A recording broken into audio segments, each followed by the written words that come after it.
গাই গৰুৰ কাহিনী। এদিনাখনৰ কথা। এখন গাঁৱত এঘৰত বীৰ নামৰ এজন খেতিয়ক আৰু তাৰ পত্নী মালতী আৰু এটা ল'ৰা আছিল। সি গৰুজনীৰ পৰাই গাখীৰ খীৰাই গাঁৱৰ মানুহক বেচি নিজৰ জীৱন যাপন কৰিছিল। এদিনাখনৰ কথা। হঠাতে তাৰ পুতেক বিমলৰ এটা গম্ভীৰ ৰোগত আক্ৰান্ত হৈছিল। ডক্তৰক দেখুৱাত ডাক্তৰে 20,000 টকা লাগিব বুলি কৈছিল।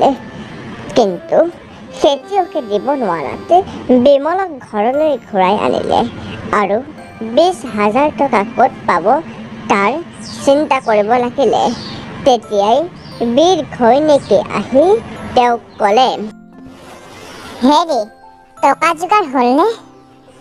নাই, গাঁৱৰ প্ৰতিখন ঘৰতে টকা কেইটামান ধাৰলৈ বিচাৰিলোঁ, কিন্তু কোনেও দিবলৈ মন নকৰিলে। তেওঁলোকে ভাবিলে, ইমানবোৰ টকালৈ মই ঘূৰাম কেনেকৈ? আৰু হয়ো, মই ইমান দুখীয়া নিচলা মানুহটোৱেনো কেনেকৈ ইমান টকা ঘূৰাই দিম? সকলোবোৰ এতিয়া ভগৱানৰ ওপৰত। ঘৈণীয়েক মালতীয়ে কথাবোৰ শুনি বৰ দুখ পালে। ৰাতি সুদাই নিশাই ভাত কেইটামান খাই দুয়োটাই শুবলৈ ওলালে। তেতিয়াই ঘৈণীয়েক মালতীয়ে ক'লে, হেৰা, মই পইচা যোগাৰ কৰা উপায় এটা বিচাৰি পাইছোঁ। কি উপায় মালতী? আচলতে এই উপায় মই কৰিম বুলি ভবা নাছিলোঁ, কিন্তু এতিয়া উপায়হীন হৈ পৰিছোঁ বাবেহে। মালতী, কি ক'ব বিচাৰিছা? সোনকালে নোকোৱা কিয়? মানে আমি গৰুজনী বেচি দিওঁ বলক, তেতিয়া আমি 20,000 টকা নহ'লেও 20,000 ওচৰটো পামগৈ। ঠিক আছে, শুই যোৱা, কাইলৈ কি হ'ব দেখা যাব। সেই কথা শুনি ওচৰতে থকা গৰুজনীয়ে ভাবিলে, মোৰ ওপৰলৈ যোৱা সময় আহি পৰিছে। ইমান দিন গৰখীয়া সাৰথি হৈ থিয় দিলোঁ, কিন্তু অৱশেষত এয়াই ফল পালোঁ। সকলোবোৰ এতিয়া ভগৱানৰ ইচ্ছা বুলি ভাবিয়েই গৰুটোৱে নিজৰ অন্তিম সময় আহিছে বুলি ধৰি লৈছিল। কিন্তু গৰুটোৱে ভবা নাছিল তাৰ সুখৰ সময় আহি পৰিছে। কি সেই সুখৰ সময়?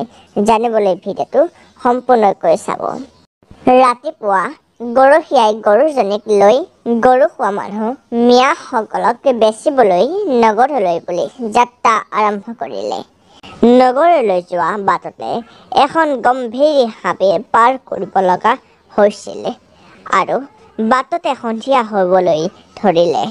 খেতিয়কে ভাবিলে, ইমান ৰাতি আৰু এই গম্ভীৰ হাবিখনৰ পাৰ হ'বলৈও বহুত পথ আছে, আৰু বাটতে বনৰীয়া জীৱ-জন্তু ভয়। ইমানবোৰ সমস্যালৈ আগ নবঢ়াই ভাল। ৰাতিটো এনেদৰে ইয়াতে কটাওঁ বুলি কৈ খেতিয়কে গৰুজনীক থৈ অলপ জীয়ালে। ৰাতি বাগৰিল, দিন আহিল। পুনৰ সেই যাত্ৰা আৰম্ভ কৰিলে খেতিয়কে। হাবিৰ মাজতে এজন অচিনাকি মানুহ লগ পালে খেতিয়কে। প্ৰণাম মহাশয়, কোন আপুনি? বাৰু আপুনি যিয়েই নহওক, কৃপা কৰি মোক মোৰ ৰাস্তা এৰি দিয়ক। ৰ'বা কৃষক, তুমি ইমান লৰালৰিকৈ ক'লৈ যোৱা, কৃপা কৰি ক'ব পাৰিবানে? নিশ্চয়, মোৰ নাম বীৰ।